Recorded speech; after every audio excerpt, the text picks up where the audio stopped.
setting new standards for the Australian family car. The Ford EA Falcon is the car for the 1990s. It's Australian through and through. It was designed here,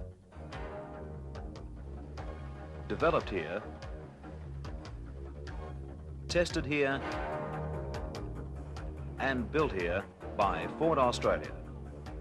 The EA Ford Falcon offers greater value for money than any of its competitors, with new aerodynamic styling, higher performance from new, more economical engines, improved handling and ride for all Australian conditions, and new levels of interior comfort, equipment and space.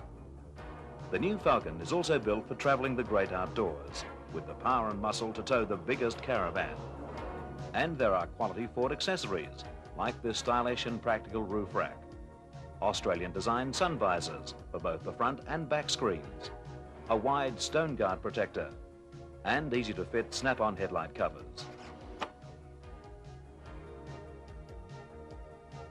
It was back in 1960 when the first Ford Falcon, the XK, appeared on Australian roads. The Falcon has been Australia's best-selling car since 1982, earning a rightful place in our motoring history. Now the EA Falcon sets the pace again as Australia's favourite car, with a choice of 8 models, 4 sedans and 4 wagons. The range includes the Falcon GL, a newcomer, the Falcon S, the Fairmont, and the Fairmont Gear.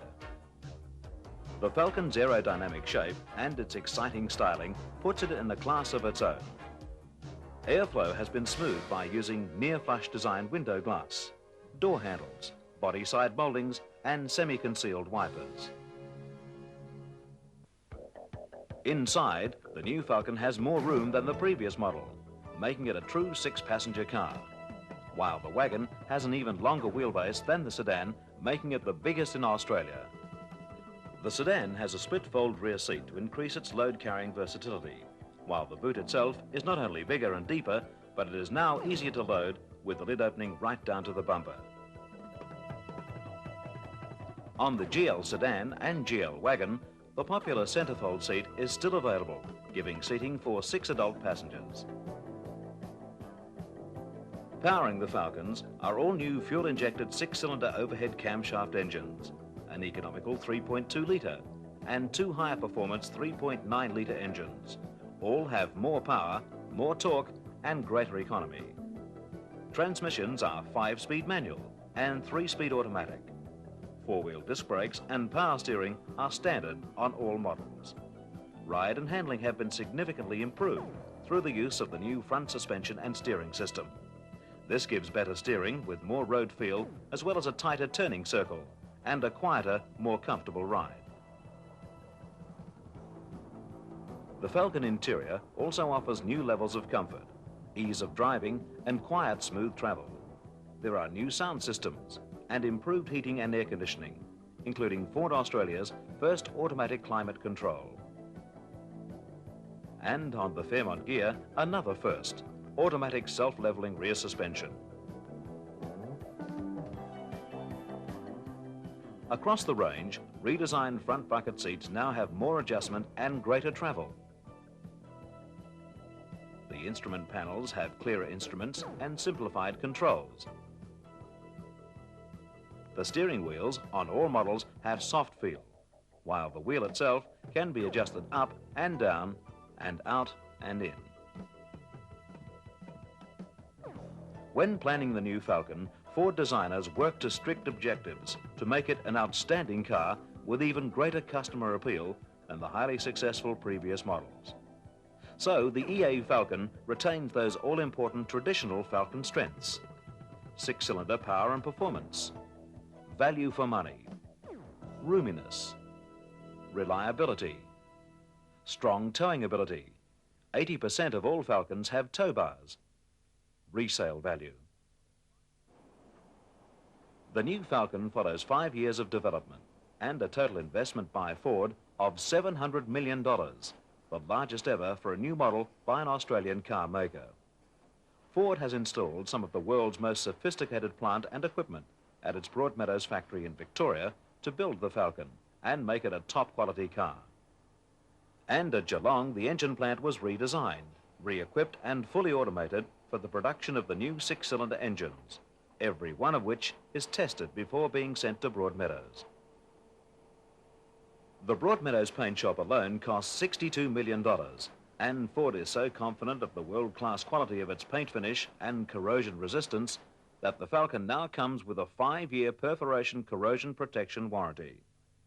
The new Falcon really had its beginnings back in 1981, when Ford Australia looked at two overseas Fords, the American Taurus and the European Ford Scorpio. The Taurus was rejected because of cabin room, and its front-wheel drive also created a problem with towing. The rear-drive Granada sedan was also short of room, and there was no station wagon version. Yet another problem, as almost a third of all Falcon sales are wagons. So it was decided that Ford Australia itself would have to design and build a totally new, all-Australian Falcon. Designers at the company's product design office at Broadmeadows were given the go-ahead, and the project, codenamed EA26, was begun. First, there were preliminary sketches and ideas for the new Falcon, and then during 1983, final drawings were completed and approved. From these drawings, Ford modelers then brought the Falcon to life with a full-size clay model, accurate in every detail to clearly show the dynamic shape of the new car. At the same time, a scale model, again in clay, was made for wind tunnel testing. While the clay modelers were at work, designers were working on the inside of the car, deciding on the shape and style of such things as the dashboard, the steering wheels, and the layout of the interior and the seats. In the colour and trim department, other experts were working on the actual colours and fabrics that were to be chosen for the new Falcon. Inside the design studio, a full-sized, fully trimmed mock-up of the interior was made so that staff members could sit at the wheel and get a feel for the style, space and comfort of the car. Next step was to build the Falcon in fiberglass, and this was the result. A lineup of cars that looked like the real thing, but purely for viewing only. On these cars, no doors opened and no wheels turned. But then came the real thing, prototype Falcon cars and marathon test drives on the outback roads of Australia. Round-the-clock running at Ford's own specialist proving ground at the Yuyangs in Victoria. And in the laboratory on a road simulator that was able to duplicate the toughest and roughest conditions.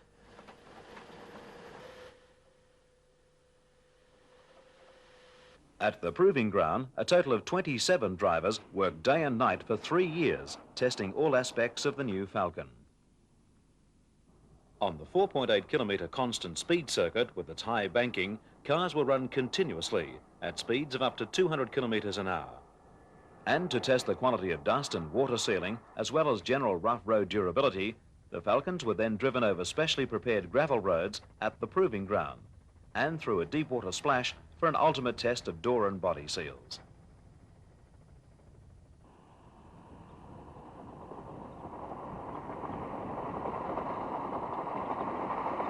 And at the proving ground special surfaces section, further punishing tests were done to thoroughly check out the Falcon's new suspension and body strength.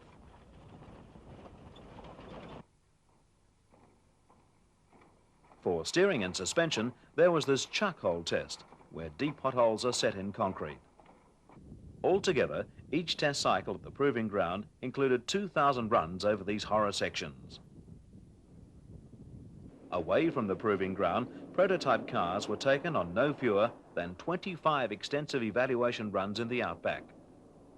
It was on these long, dusty runs that the cars were exposed to the harshest of road and weather conditions, giving immediate and crucial information to the teams of engineers, planners, marketing men and designers who crewed the cars.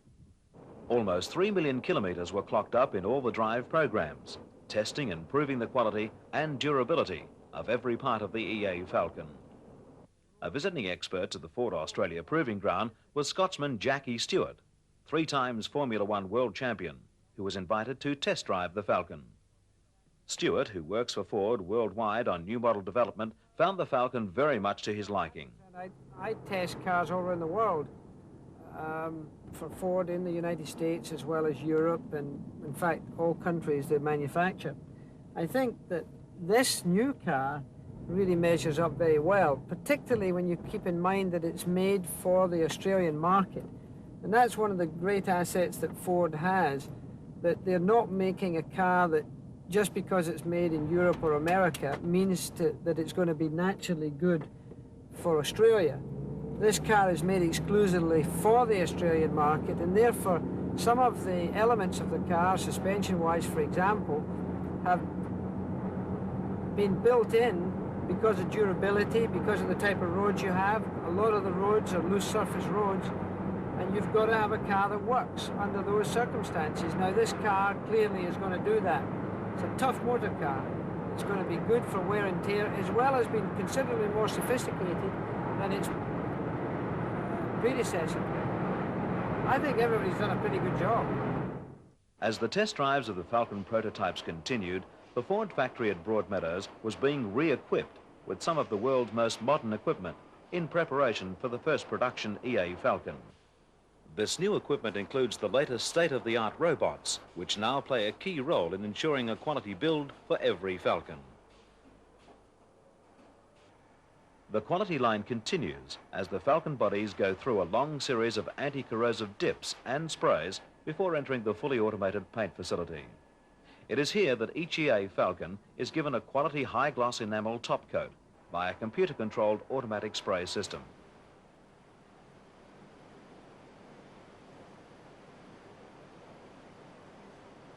And when the Falcons finally leave the production line, they are stored under a huge protective overhead cover that stretches for almost 4 hectares, the largest of its type in Australia. This $500,000 nylon shade cloth is designed to protect the cars against harmful sunshine, rain, and even hail before they are shipped out. It's certainly quality all the way for the new EA Falcon, and it is no surprise that when one was taken to Europe for public comparison against leading makes, it came out on top. In this marketing clinic, the Falcon outscored Europe's best, including the Mercedes-Benz 190, the BMW,